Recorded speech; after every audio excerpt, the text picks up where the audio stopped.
Hello, new sprint right option. The 49ers made some draft picks. Jason Aponte and I have had a couple days to chew on it. I guess that's the way we're starting it. It's going to start right about now. Welcome, everybody. We are live. My name is Jason Aponte. I am Andrew Pasquini. We're working. That's it. We're working over here. That's it. Let's go, Niners. Let's go, Niners. Sprint Ride Option Podcast. We are live, a new Sprint Ride Option Podcast. I am Andrew Pasquini, joined as always by the beautiful Jason Aponte. And obviously you could tell I have a first round grade on doing cold opens for this podcast. Definitely haven't been doing them for a few years now, and I still not great at them. But that's okay. That's not why we are here. Jason, how are you doing on this beautiful Monday, I guess, night for you, afternoon for me? Great, actually, Andrew. And, you and I speak a lot, throughout the week and all, we don't just speak on here. I've been hitting my parlays, man. I've been making money just betting on sports. I can't believe it, man. And I'm on my way, as long as the Boston Celtics keep up their end of the bargain right now. I mean, I haven't really been missing. I picked the Warriors and the Heat yesterday. You got to make this money somehow when things are slow, and we all are arguing about something that we're going to continue to argue about for the entire offseason, right? I wish I had that option out here in California. I do not. I know I could do the underdog, which I do every so often. Promo code Aponte. Promo code Aponte. That's where I was getting to. But I think with how good I am at underdog, I think I should just Venmo you the $15 that I put in every time, because it lasts about 3-4 days at most, and I'm out. So I'm not great. And that's the thing, is I send you my receipts when I bet. Yeah. I'm not betting an exorbitant amount of money. I aim small, miss small. So if I put up $25, it'll pay out $190. I don't care that I missed because I only put up 25. Mm-hmm. But I have been very good these last few days, man. And I can't wait for football season so I can bet on something that I actually know about, as opposed to just going off, well, the Yankees stink, so I'm going to bet against them for now. The Mets aren't that good either. I'm going to bet against them for now. Unfortunately, Andrew Pasquini, this is going to make you upset. I actually have bet against the San Francisco Giants today with the Houston Astros. I've got the Astros money line. That's not a bad pick at all. I think the Giants' confidence after playing in Mexico City might be sky high, because they probably think they could hit a million. Sky high is a good. I don't know if you meant to do it. Yeah, I didn't even mean to do that. But it's a good pun. Man, that was fun baseball. Reminded me of the steroid era. Really, Mexico City is basically Yankee Stadium on top of Coors if it was in Mexico City, if that makes sense. Mexico City would be if a stadium was in Mexico City. Okay, yeah, I got that. I followed that logic. No. So if Yankee Stadium, was in Coors, and then you took that altitude and doubled it and brought it to Mexico City, that's what those Mexico City games were like. That's what it looked like. Because Mitch Haniger. I love Mitch Haniger. 460. Build a statue. Build a statue. Yeah, I think Major League Baseball just needs to move to Mexico City. Every game should be like that. Just home runs galore. I love it. Honestly, how do we get a home run derby out there? I mean, honestly, if you want to make this fun, and real quick, and then we'll get into the football stuff. Have every single person that is going to compete in the home run derby, give them aluminum bats and put it in Mexico City and have fun and watch. We almost had that a couple years ago with it being in Coors Field, and that was fun to watch. Shohei didn't go as far as I thought, but hey, that's okay. Any other baseball thoughts before we get out of there? You want to talk Yankees? Yeah, the Yankees stink, man. Judge and Stanton are hurt. Loaiza's out for a long time. Rodon isn't going to pitch until the All-Star break. I mean, it's just all bad. The only good thing that right now is going on with the New York Yankees is Garrett Cole, and he's worth every single dollar. So that's it. There it is. Jason Aponte talking Yankees. We love it. Jason Aponte, I don't know if you know this. I know we're big baseball guys, but there was a relatively big football event that happened over the weekend. It was the USFL Week 3, I think it. No, I'm joking. It's obviously a joke. We're talking NFL draft. The San Francisco 49ers have 9 new players they drafted and even more undrafted free agents. Jason, the way I see us doing this episode is we're just going to talk about those players, the players they drafted, what they did, all that fun stuff.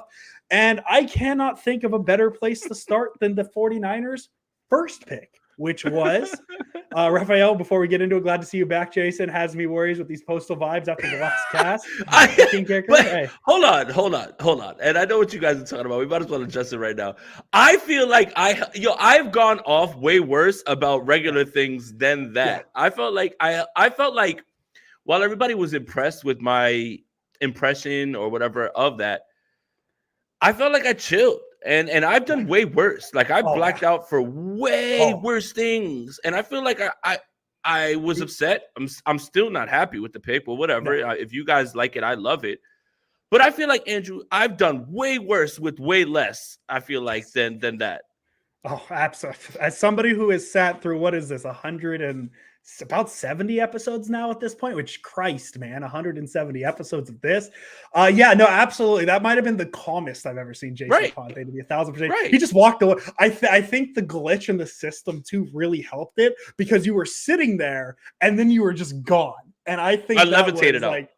Yeah, it was beautiful. It was beautiful. So yeah, Jason, let's start at the top. And the way I did this, Jason, I'm sure you've watched the tape on all these guys.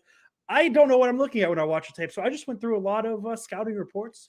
The main one, I went through a lot of my information. I just want to get it out up front. Dane Brugler's The Beast draft guide, 300 pages, a lot of prospects. If you do not subscribe to The Athletic, and this is a free ad, I'm free plugging right now, Jason Aponte. This is worth the subscription alone. It's 300 pages of just straight draft prospects. And it's $1 for The Athletic. Well, yeah, they have promo codes where it's $1 a month as well. So listen, if you're not on The Athletic, just for Dane Brugler's The Beast draft guide, highly recommended. That's where a lot of my information is coming from. And as always, Jason, I have some fun little information tidbits of these rookies that we can talk about. Niners, they opened their draft round 3, pick 87. They go Ji'Ayir Brown, Penn State safety. He's 5'11", 203 pounds, 10 career interceptions. That's the 12th most in Penn State history. And to me, I said it, I'm not right often, Jason Aponte. I'm not. But I've been saying for weeks, I think the Niners are going safety first. I think they are, and they did. So I'm going to give myself credit. I was right. I know ball. I know ball, Jason Aponte. So what were your thoughts? I know we had our live reaction show. So for those who've missed, what are your thoughts, Ji'Ayir Brown? I love it. Again, somebody who potentially could start right now, especially if the 49ers start to get into a 3 safety look. But I think this is your Tashawn Gibson replacement eventually down the line. Clear that the 49ers were enamored with him and they moved up to make sure that they got him in. That was your first sign that they really liked him. But I love this pick, and I think that this is one of those ones that, again, when you look at the draft capital given up, it's really nothing to move up to get him there. And again, speaking to how deep this draft was, I love this pick, and I think that he's going to be great. Straight line speed in terms of like playing fast, he can do that. Straight line speed in terms of recovering, that's probably not his best suited attribute at this point.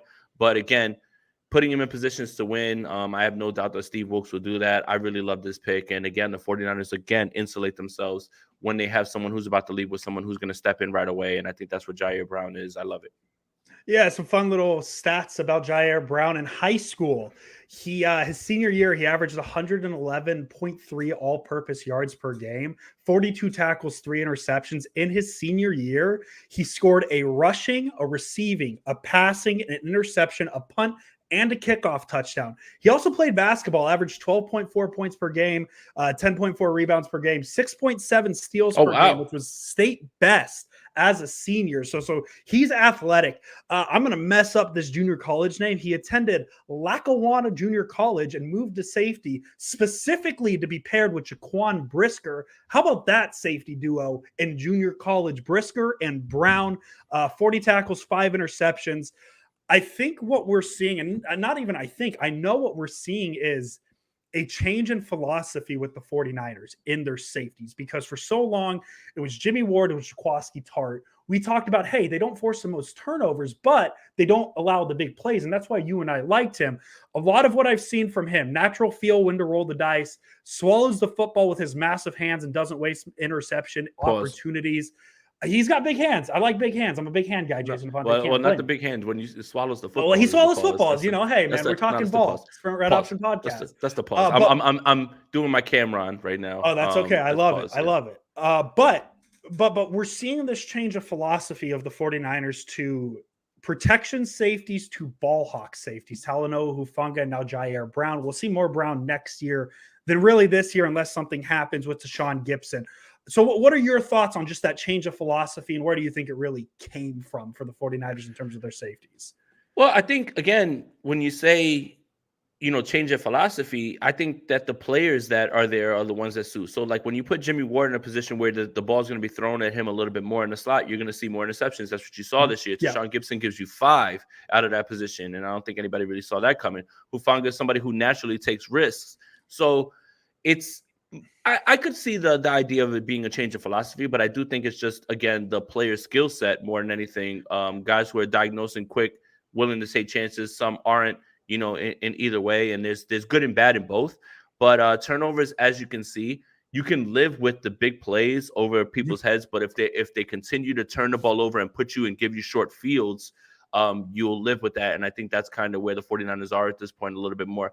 I don't know if that's so much of a 49ers philosophy change just because D'Amico took over, Saleh was there before, and now Steve Wilks is just going to continue that. But again, I think the player skill sets would change more at what would dictate that more than just all right, everybody just go for the ball whenever it is that you want. I think they enjoy the aggressiveness, and I think that those players are more suited for that. So some of the negatives on Ji'Ayir Brown's scouting report can be manipulated from deep coverage by savvy quarterbacks. He arrives too high. It's just a lot of he overplays a little bit, which is, I think that's something that can be fixed. I absolutely do. So that's not too bad. And then kind of the last thing I'm going to finish, or not finish, but I'm going to give the little elevator pitch that Brugler adds to the end of all his scouting reports. Overall, Brown must introduce more discipline and body control in his play, but he is a physical presence versus the run with anticipation and ball skills to match up in coverage. He has the football character and skill sets of an interchangeable starting safety at the next level.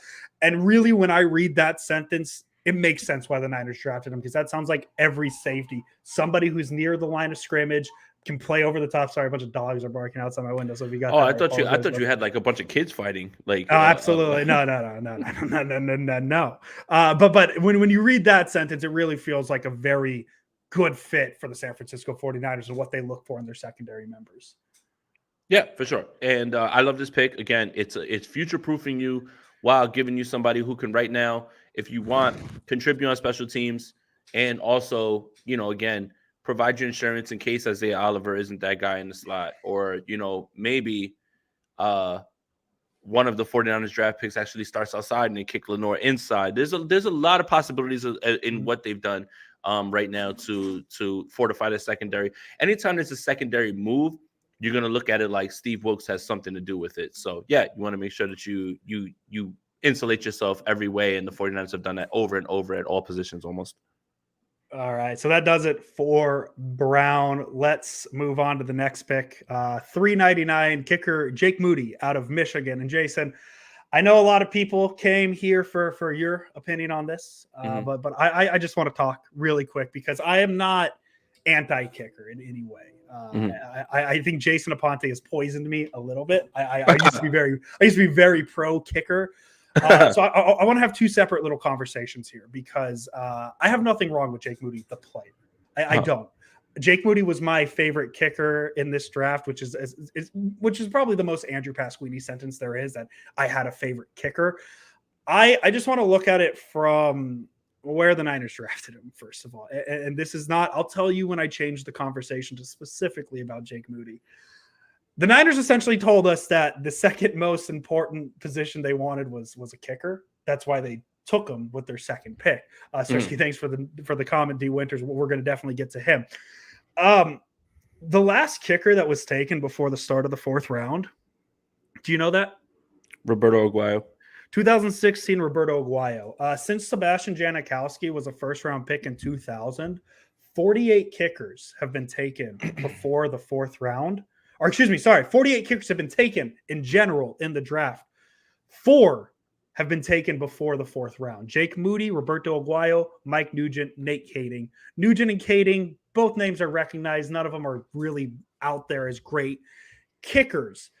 And neither of them got a second contract either with their team. But keep going. There you go. So there's something else to throw out. I don't like the idea of taking a kicker in the third round, especially when there are other needs, right? Tight end, obviously. They decided they needed a tight end. That's why they drafted one at 101. They decided they need a corner. That's why they drafted at 155. I don't like the idea of it being a day 2 pick on a kicker. I know people will talk to me about, hey, New England, and there it is. Niner for life says it. Patriots took a punter and a kicker. I absolutely get that. I'm not knocking. I'm not saying that that's good either. But the difference between New England is, yes, New England did trade up to 112. New England, before they took their kicker, Christian Gonzalez, Keon White, Marte Mapu. They addressed 3 needs before the kicker. And they do need a kicker because I know they have Nick Folk, 37 years old, on his way out of the league. They trade up. I do have a problem with the Patriots trading up for a kicker, but at least they addressed other needs. I really like Marte Mapu. I went to Sac State. I'm very cool with Marte Mapu because I like Sac State. I went there, graduated. They drafted 3 positions before kickers. So that's the difference. The other thing is I went back and looked at it from 2020 to 2022. I just isolated picks 99 to 129 just because that's what I wanted to do. Damian Pierce, Amon-Ra St. Brown, Ramondre Stevenson, Alex Highsmith, who had 14.5 sacks last year for the Pittsburgh Steelers, and Gabriel Davis were all picked from 99 to 129. You can still get pretty good NFL players. Football players. The Niners decided a kicker was more important. Again, none of that has to do anti-Jake Moody. I'm cool with Jake Moody. I'm fine with him. So now this is where I'm going to talk about him in a positive light. This is where the conversation begins of him as a kicker. In his college career from 49 yards and under, he was 89%. Very good. Automatic almost, right? 10% miss, 65 of 74. Under 50. Where it gets fuzzy for me is from 50 plus in his college career, 4 for 10. And I know in kicker world today, we like long kicks, but let me spin this positively. Can I spin this positively about why him being a bad kicker from 50 plus, maybe Kyle Shanahan goes for it more on 4th downs in those 50 plus yard situations. That's how I'm going to positively spin this. Okay. Andrew. I know what you're thinking. I know what you're feeling, but maybe they get a guy who is more or less automatic from 49 and under. And in those fuzzy, hey, it's April. It's May now, I guess. It's May 1st. I could pretend that Kyle Shanahan's going to be more aggressive because of this pick. So listen, I hate the execution of taking a kicker in the 3rd round. I absolutely hate it. And I'm not going to change that. I'm cool with Jake Moody. I just don't like seeing people say, well, we don't know if Jake Moody's going to be good. Well, if you traded up into the 4th round and still drafted Jake Moody after taking 3 other positions you needed, we would still be having this conversation of, well, we don't know if Jake Moody is going to be good or not. So that's where I am at with it. I don't hate Jake Moody. I just hate kicker at 99. That's all. Andrew, if Kyle Shanahan needed to draft a kicker who wasn't good from 50 to make himself more aggressive, that makes me much more upset at the pick. Yes. Yeah, I see that. It makes me even more mad. Because if you want to go for it on 4th, you have the personnel, you have the scheme, you can get the plays done. You can do that. You didn't have to burn pick 99 on that. Look, you know how I feel. Yes. As much as I talked shit about Robbie Gould was just as good from 50, but he was automatic from 50 and in when the game mattered. So when you talk about spending a draft pick on a position that has only seen one other player from that position gain a second contract from it, Sebastian Janikowski, yeah, I don't feel good about it. But whatever. If you like it, I love it. I don't care anymore. I'm done. Yeah. I'm done complaining about it. It's done. What's done is done. I don't care anymore at this point. Sue me if I wanted an actual football player. Sue me if I wanted to fill a position in need. Sue me if I don't see things the way that John Lynch and Kyle Shanahan see things. I don't care, right, at this point. What I'm going to say this is pointing to the New England Patriots because they took a punter and a kicker. Mm-hmm. That shouldn't make you feel any better. No. And I want to point something out real quick. I think what you guys have a little bit mixed up is Bill Belichick is one of the greatest coaches. Mm-hmm. He ain't shit as a GM. let's look back. Chase Winovich. What's the N'Keal Harry? Taking Cole Strange at 30, who played 16 games. That's cool. I think you've got it twisted. Well, Bill Belichick decided to take him, so he should be right. Well, Bill Belichick's the GOAT coach. He is not the GOAT, the GOAT GM. Not. I would also like to ask you guys, since Tom Brady's left, have they even sniffed a Super Bowl? Maybe Bill Belichick isn't the coach we think he is, but that's a conversation for another day. Yeah. But I think you guys are confusing coach and GM, and I'm going to correlate this to somebody else. Bill Belichick, one of the GOAT coaches, not so good as a GM, not so good at drafting. Bill O'Brien, terrible GM, but they won 12 games every single year almost that he was there as a Houston Texan. Good coach, bad GM. If you love the Jake Moody pick, just say that.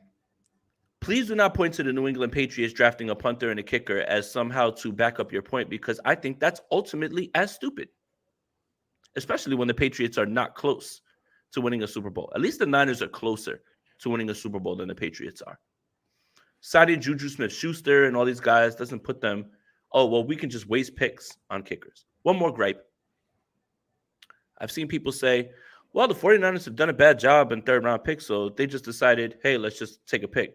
So let me ask you a question. You've drafted actual football players in the third round. You haven't been as successful. So you say, instead of trying to correct those wrongs, instead of trying to correct your process, well, because we've been bad in the third round, we're just going to toss it on a kicker at this point. Come on. Yeah. Again, if you like the pick, I love it. I'm not here to complain anymore. I'm just trying to give you logical reasons as to why none of this works. Yep. And if you're a 49ers fan and you say, well, I trust them, good. You should trust them. I mean, look at the team that they built. But every pick is still not great. Everything the 49ers do is not great. And I'm sorry that you need to hear it from me. But hey, if you like it, I love it. Don't listen to me. Who cares what I think? But if Jake Moody goes his entire career and never misses a kick, who cares what it took him? Yeah, exactly. But history doesn't point to that. History points to Sebastian Janikowski being the only kicker who actually got a second contract after he was drafted. And those other names that Andrew Pasquini named, Roberto Aguirre was out of the league after a year. Yep. Nugent bounced around. Nick Kading. Nick Kading was here today, gone tomorrow. Yeah. So my gripe isn't with necessarily the pick, but the process. I think we thought they were going to take a kicker, and whether you wanted Jake Moody or not, you know, he wasn't going to be there because the Patriots were so invested in making sure they got their kicker, which again is stupid too. I don't care what Bill Belichick has done as a coach. As a general manager, it was terrible. Yep. But yeah, it's done. I'm good. I'm over it. I don't want to talk about it anymore. I'm done. Perfect. Well, there we go. Let's move on then. Jason Aponte. Niners follow that up at round 3, 101. Tight end Cameron Latu out of Alabama, 6'4", 242 pounds, 30 receptions last season, 377 yards and 4 touchdowns. He played football and rugby growing up. Played defensive end and linebacker in high school. Only played tight end sparingly. He received an offer from BYU to play defensive end, but went to Alabama where he moved to tight end in 2019. Not to bring it back, I'd rather have a tight end than a kicker. How do you feel about Cameron Latu, Mr. Aponte? After, I got caught off guard when we did our reaction show because we're talking about, I'm not in love with this Latu pick. I'm not. And I did a lot of research on tight ends this year because this was one of the deepest classes. My draft crush was Will Mallory. That draft crush went in the 5th round. And he athletically clears Latu in everything, right? In almost everything. For me, this one, if I had my head on straight, and let's say the 49ers took someone else at 99, a player, whether it's good or bad, whatever I thought, this would have probably made me more upset than the Jake Moody pick. Look, I get it. The 49ers identify traits in players, and we're going to talk about that because that has a lot to do with why I'm so much happier with the back end of this draft than I am the front end. but that was a reach. That was a reach. And he hasn't exactly like done anything to like pop off the screen for you to say, oh my God, you're taking a chance on physical gifts, traits. I don't know, man. I don't know. I mean, the 49ers were so intent on getting themselves a tight end. They took 2. And we thought they would double dip. I think me and Brad did a mock where we double dipped because we felt the same way. The 49ers are going to continue to double dip like in this. But I don't like that pick. I just don't, man. I know you went to Alabama. I get it. But he has a lot of physical problems in terms of like not being fast, not really necessarily a blocker at this point. Like, I don't know. I don't know, man. For me, Yeah. I don't know. I'm good on this Latu pick. If it's between Latu and Will Mallory, give me Will Mallory 10 out of 10 times. His athletic score clears. He's better with the ball in his hands. He's faster. He's stronger. I would have taken Will Mallory later than I would have him. Mallory's better than Latu. I will put whatever it is that I have up on that. Like, that's not even close, in my opinion. But, you know, it is what it is. Yeah, and you mentioned the reach. Dane Brugler had a 5th-round grade on Latu. The Niners obviously take him in the 3rd round. Some of the pros that I liked, that I saw: soft hands and could comfortably adjust the throws away from his body, vision to quickly process pursuit angles and maximize yak, which just feels like a Niner receiver, so that's cool. Can do a little bit of both. He played 45% of his snaps attached to the line, 55% detached. But you mentioned the cons. Like, you pretty much read my cons list that I saw. Average size, speed, and strength. Drops layup targets. Marginal run blocker. He also had an ankle and foot injury in 2022. He doesn't make a lot of tacklers miss. He only had 2 missed tackles in 2022. So he has a lot of size, but he's not using that size to force missed tackles, which is interesting to me. My tight end, obviously, I had a few names. Laporta, I mentioned, wasn't getting to the Niners. I know I let go of that. I'm just going to keep throwing it out there, though, because that's who I really wanted. I just want to get out there, so when he's really good, I could be like, that's who I wanted, you know. But and that's the other thing too, right? Like Emiliano says, the kid from Cincinnati's better than Latu. Mm-hmm. They could have had him as well too. Yep. And it's just, again, like, you take, you know, another tight end later on who's much more of a blocking guy. But damn, man, like this one, unless they know something I don't know, which I'm sure they do. That's why they have a job, and I'm just a guy, you know, whatever. But I extensively watched tight ends over and over and over, and I literally watched him over and over and said, I'm all right with him. He's all right. He's all right. Like, Davis Allen was on the board. Wild was on the board. Mallory was on the board. Even Kuntu, like, I soured on because he was so fast, straight line speed, and I felt like his play speed didn't match any of that. He was tough getting out of breaks. I would have seen that a little bit further, but he got taken way later on down. They have to know something we don't know, or something that they can exploit, but I'm not big on this pick at all, unfortunately. So. Yeah, so the elevator pitch overall, Latu has an average size, speed profile, must improve as a blocker, but his ascending confidence and smooth pass catching skills make him a dependable train mover. He should compete for a backup role as an NFL rookie with eventual low end starting potential. So there's the Cameron Latu pick. Do you have any final thoughts before we move on to day 3? No. I'm at least glad the one thing that we got right is that we knew that they were going to go after tight end. I mean, it was the deepest class in however long, you know, as well too. But they all have pros and cons. And then when you get into this area of where the 49ers are drafting, a lot of people were like, and Darnell Washington was on the board, I think, still, right? Like, or was he taken before that? He was on the board as well too. Yeah, Darnell Washington was on the board too. Which at that point, if you're going to take a shot on Latu, I'm taking all the shots. On Darnell Washington at that point. Yeah, Darnell Washington was available because we were literally talking about it. Right. Or no, he wasn't. He was not on the board. Didn't he go? No, he wasn't. He was taken, right? That's what I'm saying. Like, he was taken like right before. Yeah, you're right. Right. Okay. Yeah, he was taken by, God, why can't I find it? Pittsburgh. Yes, Steelers select 93. So yeah. 93. Oh, so there you go. So he wasn't. All right. So when you're looking at it again, they have to know something about him that they can exploit again, or whatever it is. And I hope that's the case. I'm trying to put a positive spin on it. From what I saw, I wasn't exactly thrown with him. And Mr. Bell says, is injury labeled Darnell Washington better than Latu? Yes. Yeah. Yes. Yeah. I mean, wasn't there thoughts Washington would be the first tight end off the board? Yes, and I didn't think he was going to make it past Cincinnati. So I guess the medicals or whatever it is that they had, had a lot of teams concerned. But when you start to get to 93, 99, where he was taking a 93, I'm going to take a shot on them without the medicals every single time about that. So yeah, I'm good on I'm good on that. Like when you get to that point and you're at 99 and Darnell Washington's there and he has concerning medicals. Well, Frank Gore had concerning medicals. Many players that have slid down boards later on have had concerning medicals, have turned into Hall of Fame players.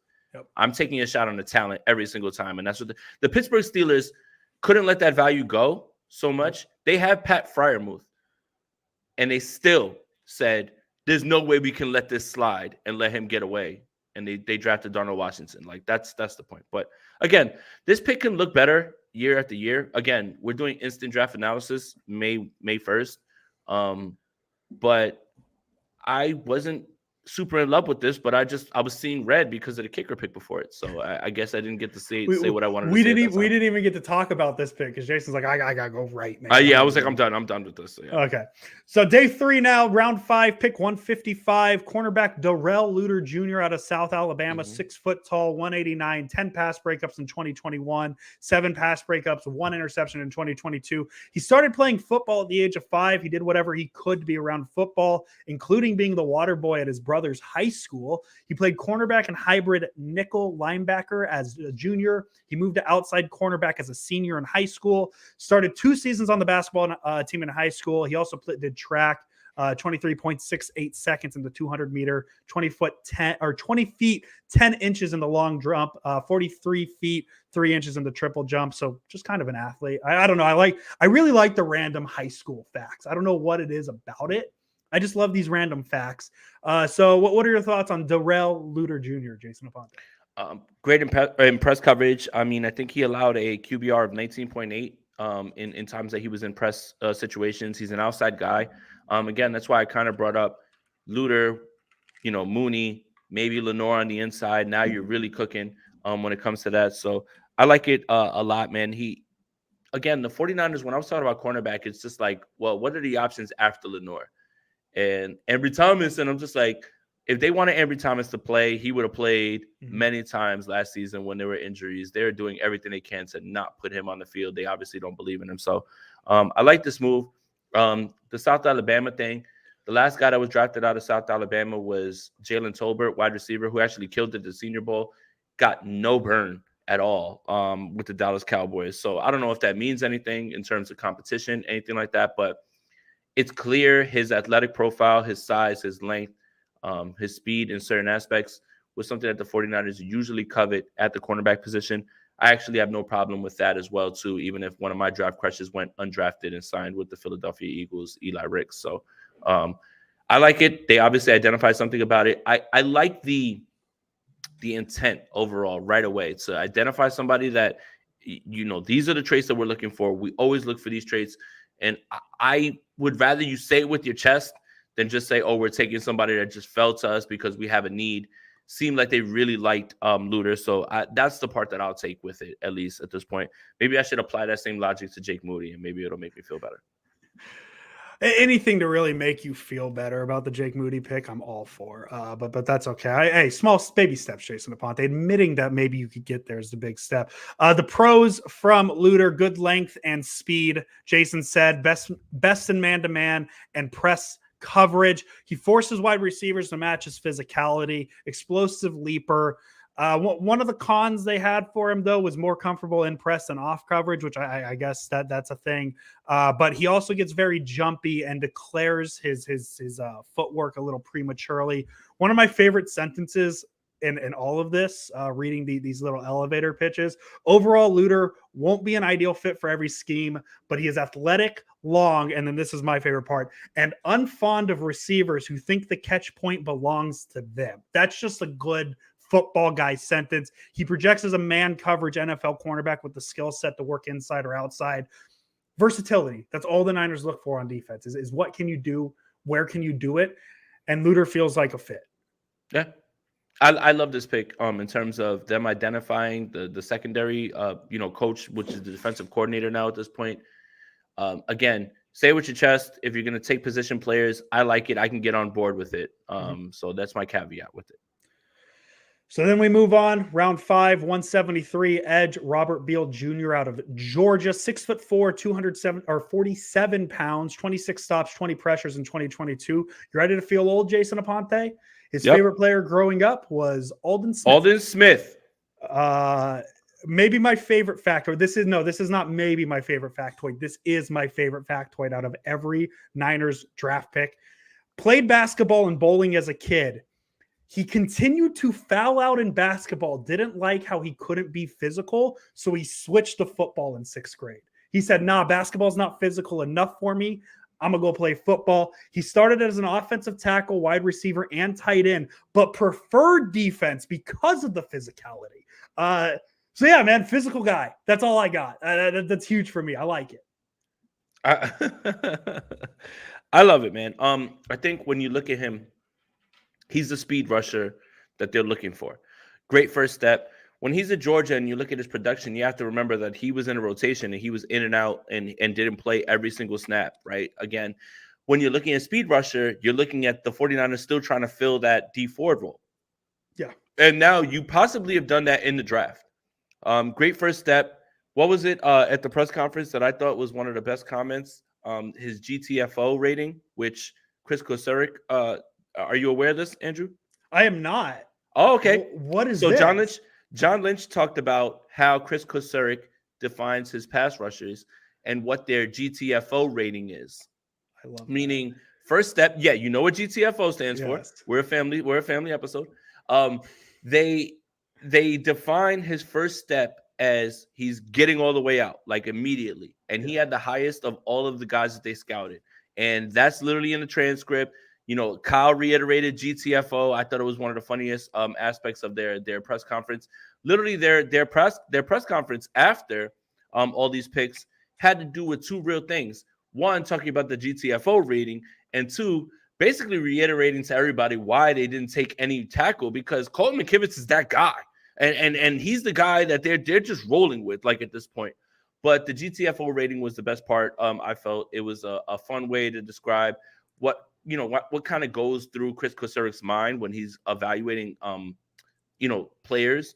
And I thought that was the hilarious part. So yeah, Andrew, definitely go back and watch that so you can hear them. They give too long answers about what GTFO stands for in terms of not just the words, but talking about why they were so enamored with him, which is first step, speed rush, can disrupt things, all of those things. And he got the highest grade according to Chris Kosurik. And I'm not about to bet against Chris Kosurik at this point.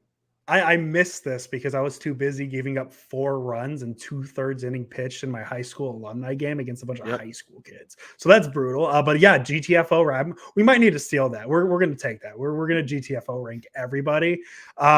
So pros on him: looks the part with strength and size, or length and size. I can talk. Has good first step burst. Attacks the outside hands of blockers.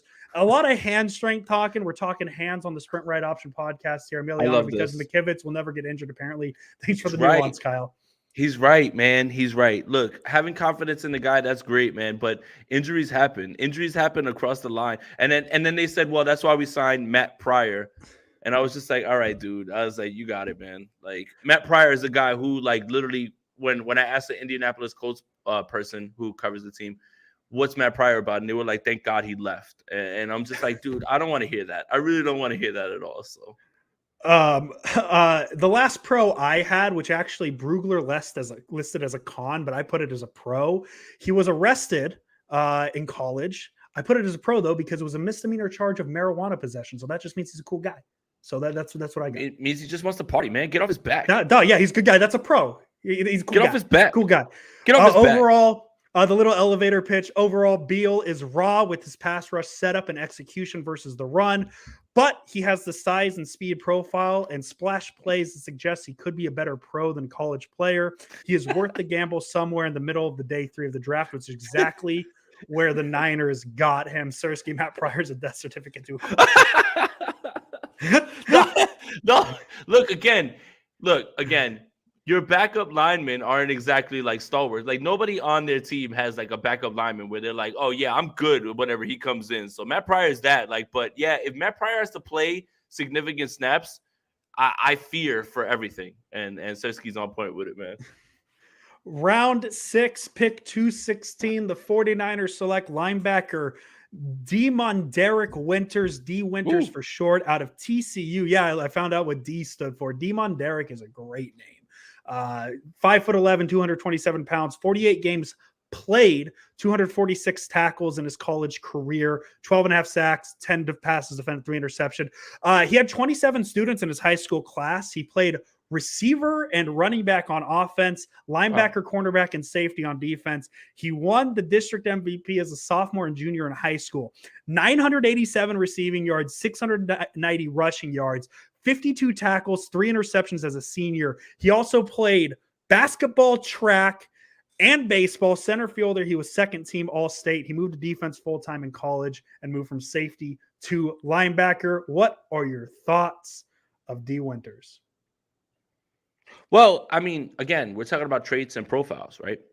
And safety converted to linebacker, very fast. You guys starting to get where this works, right? Like 4.49, 40, 7.5 sacks. Kind of feels like another replacement for Aziz, but again, the traits that they love about their linebackers. You have to be able to cover. You have to be able to get downhill and hit and be nasty. And it fits right now at this point. When you look at Marcelino McCrary Ball, Oren Burks, those are your guys. And my bad, hold up. Demetrius Flanagan fouls. I want to make sure we get the DFF hive, buzzing. But again, the 49ers have traits that they value for each position. That's this in linebacker in terms of Dee Winters. I wouldn't be surprised, man, if this is your 6th-round pick that, again, like we look back on, last year 2 years ago was Hufanga, whatever it is that you're like, well, they got him in the 6th, and what did they get? Like Dee Winters profiles as that. Obviously, the 49ers are not going to necessarily be in base as much because of the way the league works. And also, Steve Wilkes is very much a nickel guy. Like he wants to have a nickel corner in there a lot to blitz, to cover, whatever it is. They basically want another nickel corner on the field regardless, right? Like regardless of the situation. Mm-hmm. But Dee Winters is going to be that guy that we look at, when we look back at this draft and say, damn, man, getting him in the 6th is crazy. And, shout out to the Mod Squad. I got to make sure I get the same. Gammon says, Jesus tapped into Christ where the kicker highlights at. There's no need to be moody over the pick. I think we're fine. I think we're fine. I went through it. We explained it. Go back. I went through it. Gammon, if you have not subscribed to Swing Right Option Podcast. No, Gammon is. He's on that. No, that's just a general plug. I know Gammon is. Gammon's been here a very long time. Just throwing it out there.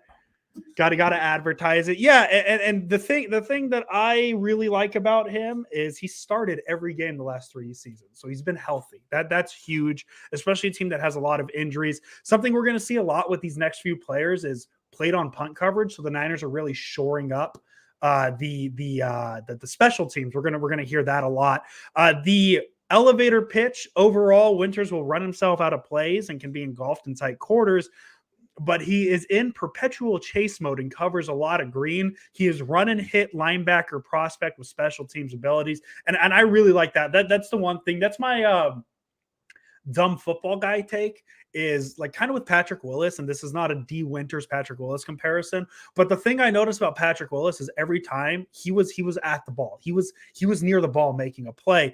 And that's what I look for in my linebackers, is like, if I see your number, you see it with Fred Warner, anytime a tackle is made, 54 is around the ball, right?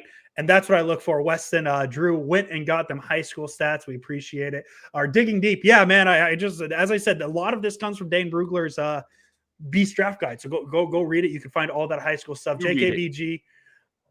Picking a kicker in the 3rd is like going to a brothel, looking around and then deciding just to have a conversation with the janitor. That's fantastic. That's a very you should use that laugh to do a cover for Feel Good Inc. by Gorillaz. That was a good laugh. I like that. Gammon Brown, thank you for the donation. Mod Squad for life. Keep being you and never change. We appreciate you, Gammon. We love it. You want to go to the 7th round, Jason Aponte?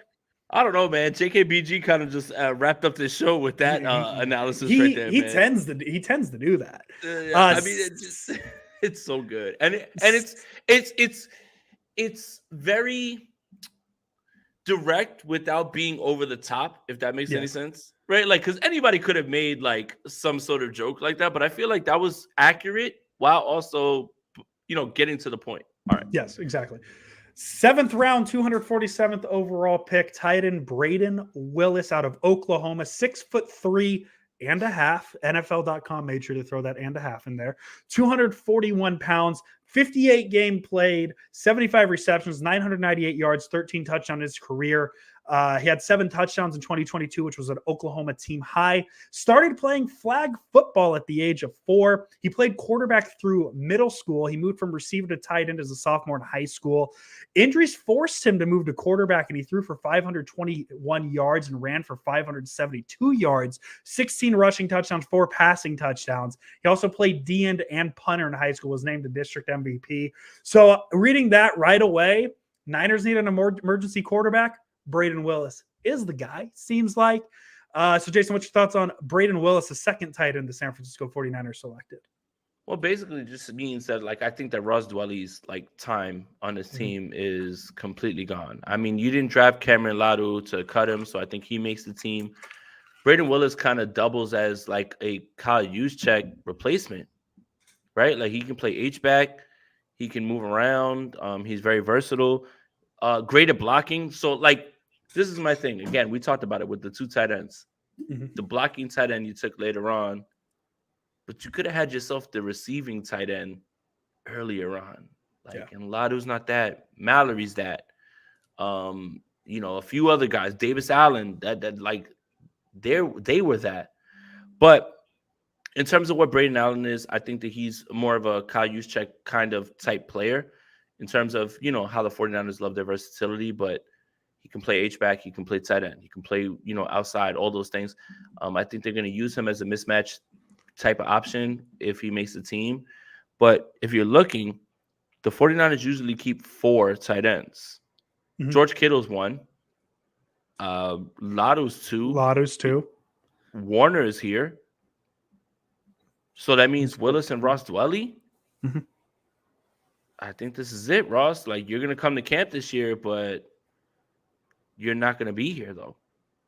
So, yeah, I think, again, the versatility, the roles that he can play, I think, for me, it's going to be him that makes the team. And I think this is it for Ross Dwelly. I think they've been looking to replace him, for a few years. They just haven't found the right people. I think now you've got too many people now that you can ignore. Don't invest in Latu if you're going to get rid of him at this point, even if I don't like the pick in the 3rd round. You got to be able to keep him on the team. And if you're asking about Willis, I think Willis is probably better than him because he does things that he can't. So, yeah, that's just it.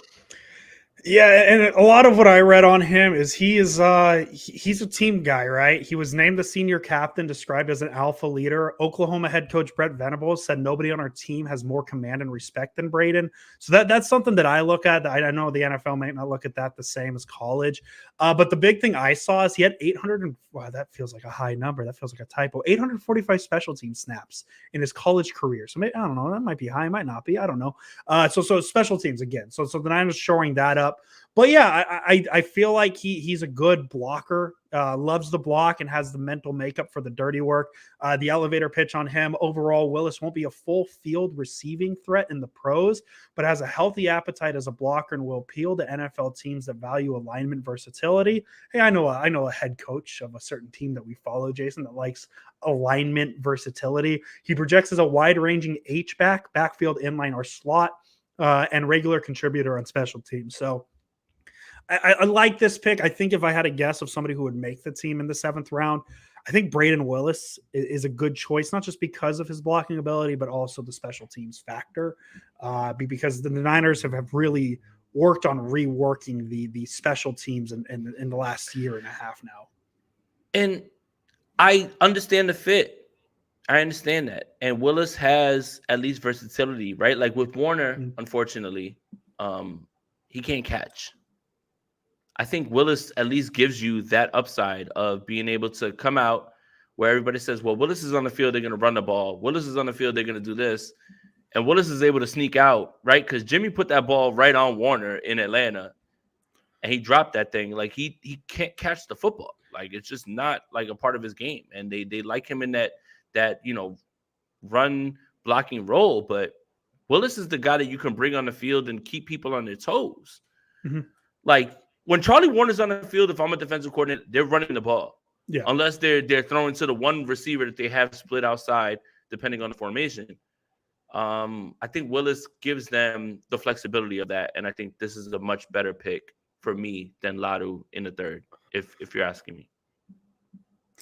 7th round, pick 253. The San Francisco 49ers selected wide receiver Ronnie Bell out of Michigan, another Michigan man, seventh round projection.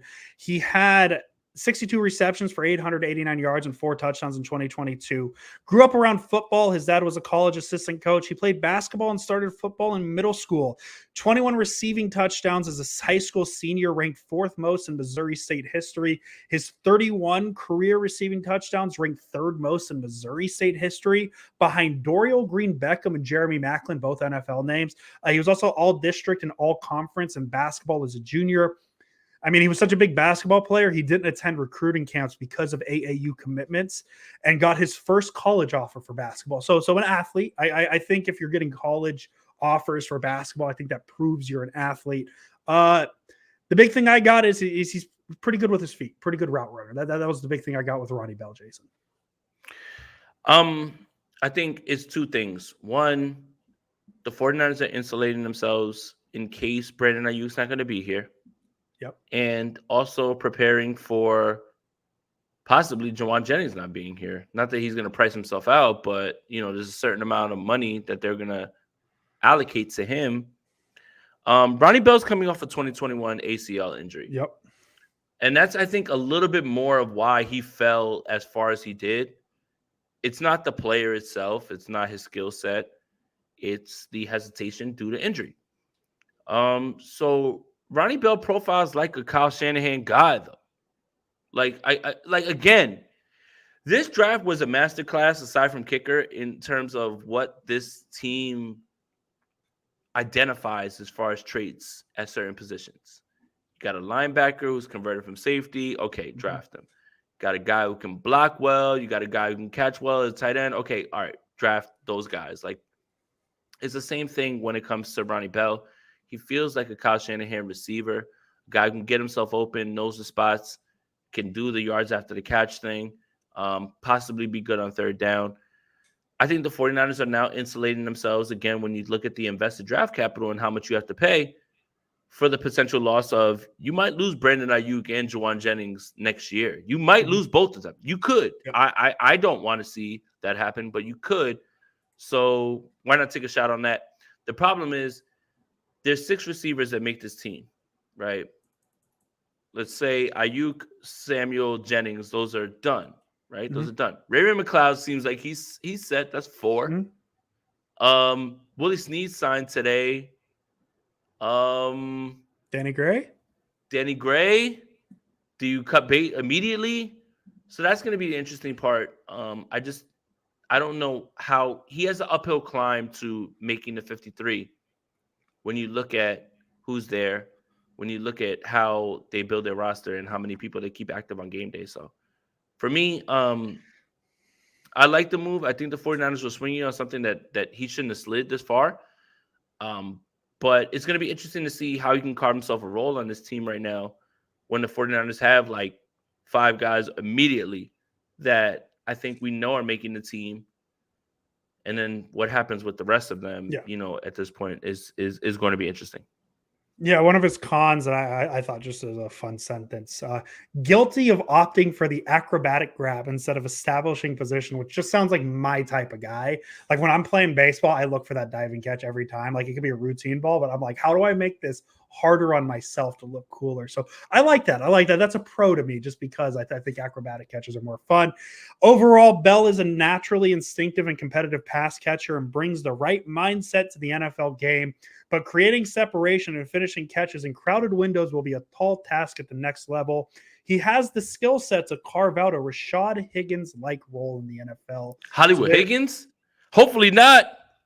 That's that is the one like specific player drop. Why Rashad Higgins? The guy. That's what I'm saying. Field, he's got off the field issues. Oh, that's awful. I mean, unless you're talking about skill set, nobody was ever downplaying Hollywood Higgins. I'm just, good God, man, no, man.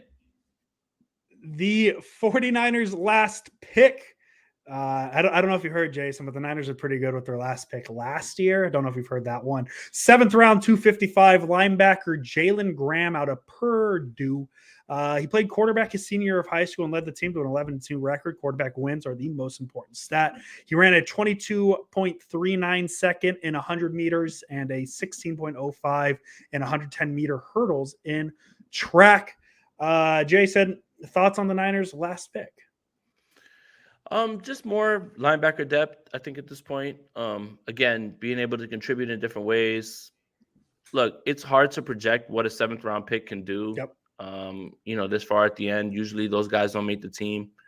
We look at the percentages. It's less than 50 in the first round, every single round. Like, you can cut that by 25 to 30% considerably, guys who contribute. We have seen an uptick doing the numbers of later picks being more contributors than the early guys, because I think a lot of character issues jump in and certain things that you see on tape athletically that jump off that you're willing to take a shot on in the first round and say, I couldn't have. But at the same time, 7th round pick, it's hard to like get excited or project anything about. But again, linebacker depth, somebody who's a little bit faster, off-ball linebacker.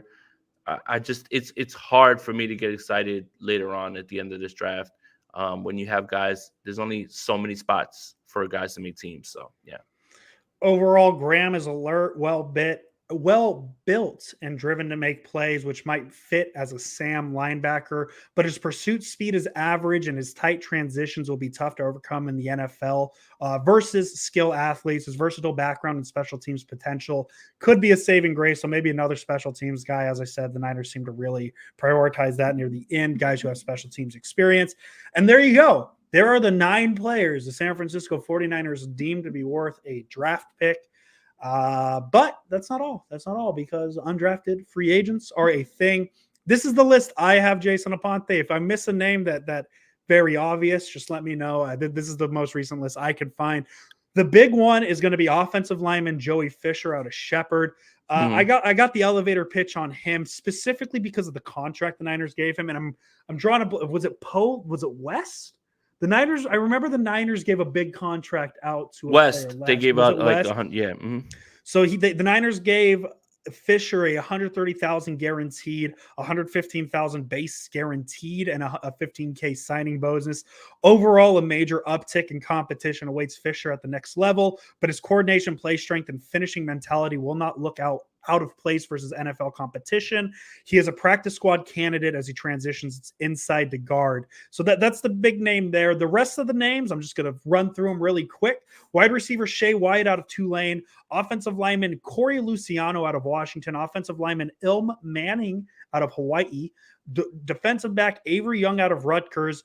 Running back Ronald Awatt out of UTEP. There's your running back baby. Linebacker / fullback Jake Coletto out of Oregon State.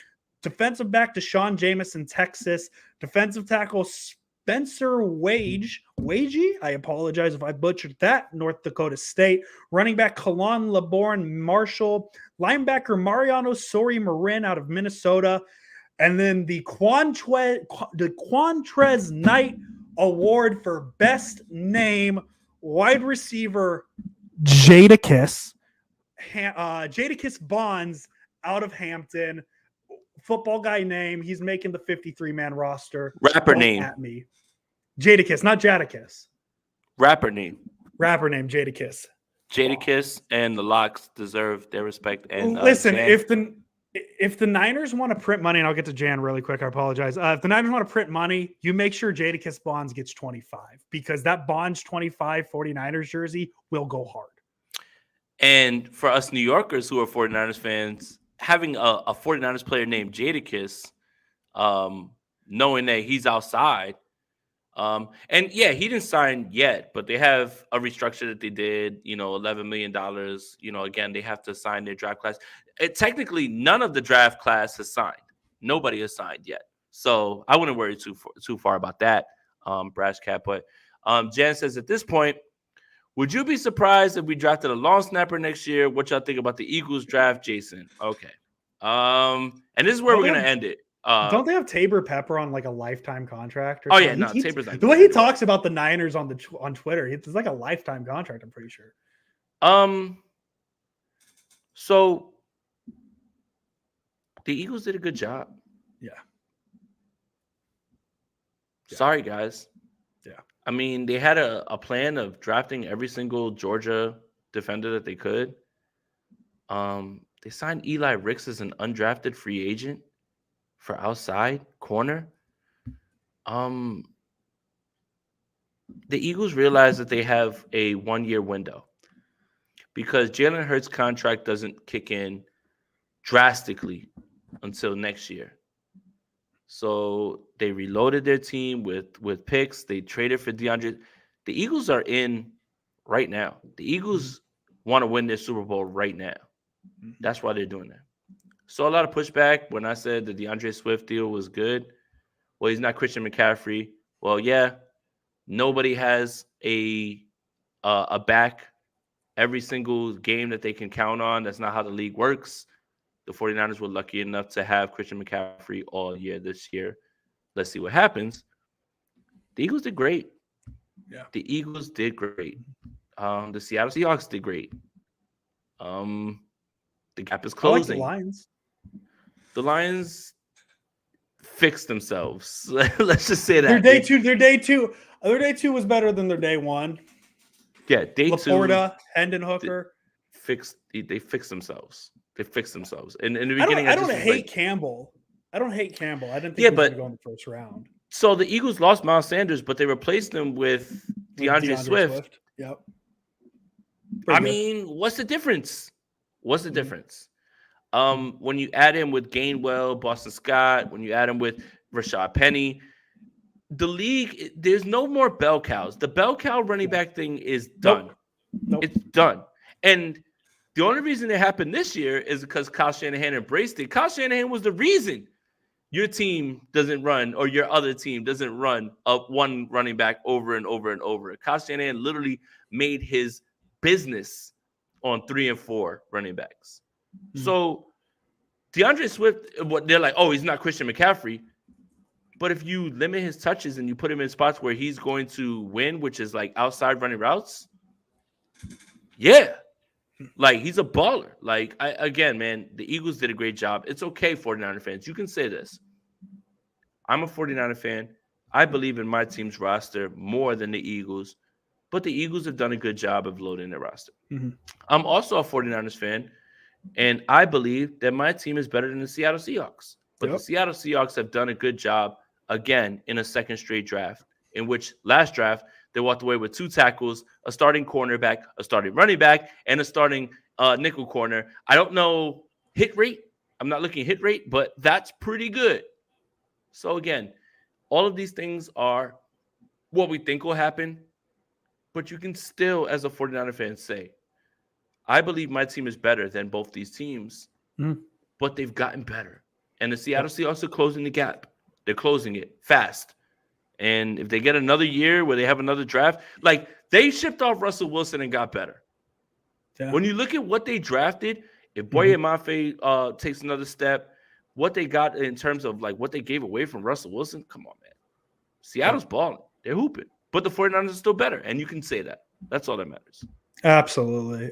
So, yeah, man, that's the draft. And Jason, not to get too far ahead of ourselves, join us live next year as the Niners will have a first-round pick. Maybe. Maybe better.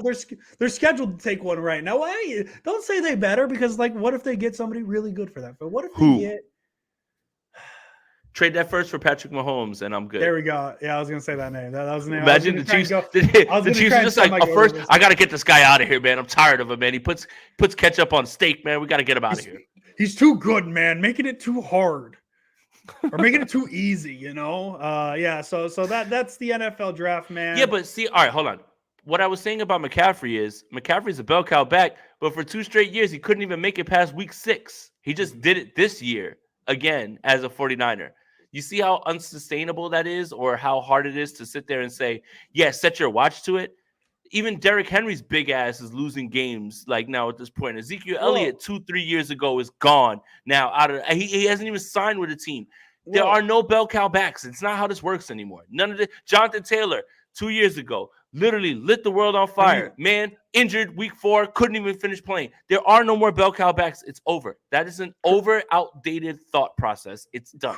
So you need to have more backs. That's why Elijah Mitchell, we need you to be healthy, buddy. Tyler Price, can you do something for me? Like I need a little bit more, just a little bit more from that. You don't want to depend on one guy over and over, because if you do, and poor Christian McCaffrey does get injured, now what? Yeah. Now what? But Nick Chubb doesn't play every down, James. Nick Chubb doesn't catch passes. He's a bell cow from first and second down. Bell cows, to me, are guys that play 1 through 3 downs. That's every single down. They don't come off the field. Nick Chubb's off the field for Kareem Hunt, who's still available. Kareem Hunt is so far gone. Like, I think at this point, like, again, but like for me, Christian McCaffrey was 2 straight years where he had injuries in week 4 and week 5 and didn't finish the season. And last year played all 20 games, but dealt with injuries as he went along. So last year washes away from the other times where he was completely being used over and over. Like, there are no more bell cow backs. It just does not happen. It does not happen at this point anymore. It's just not how the league works. The Saquon Barkley just had a really good year where he was a bell cow back. Matt Breida has something to say about that.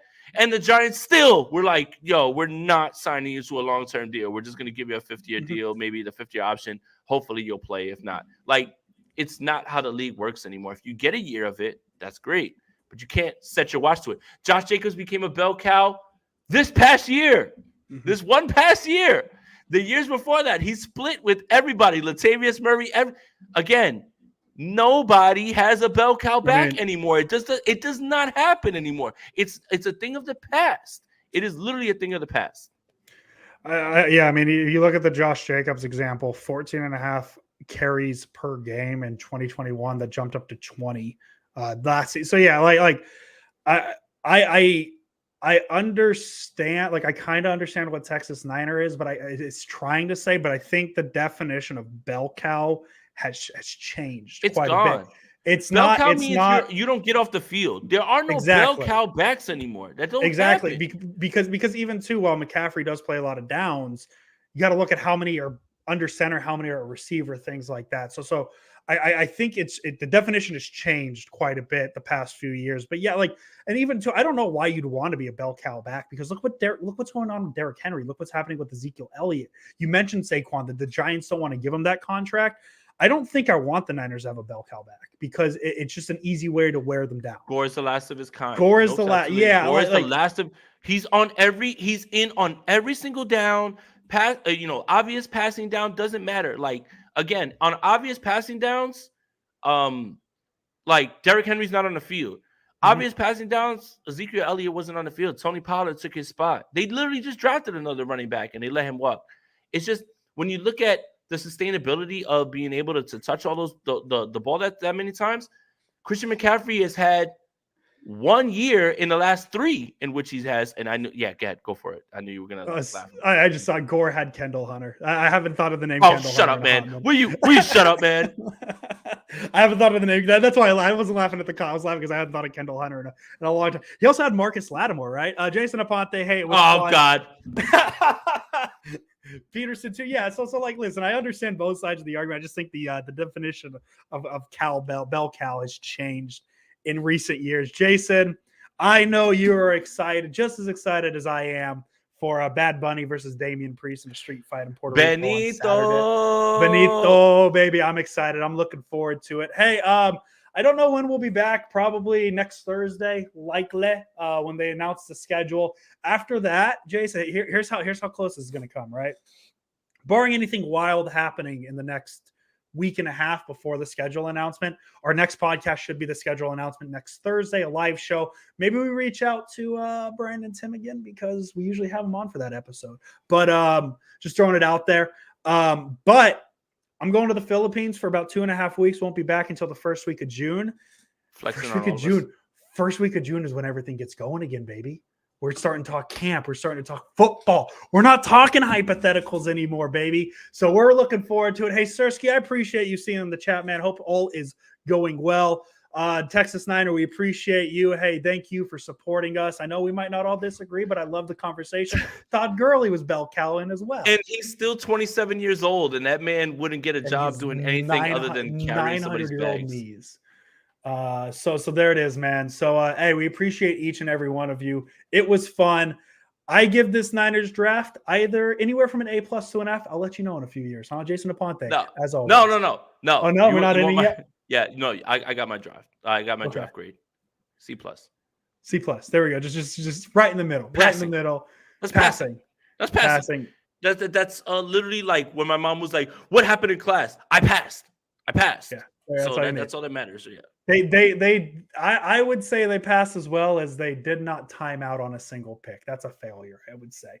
But there are no failures in sports, according to Giannis Antetokounmpo. I like Jason. I love that quote so much, not even sarcastically. Jason Aponte, as always. All right, fine. Let's go Niners. You got me. Imagine letting Steph drop 50 on you in your home arena, baby. Warriors in 5 over the Lakers. Don't at me. Woo! Welcome, everybody. We are live.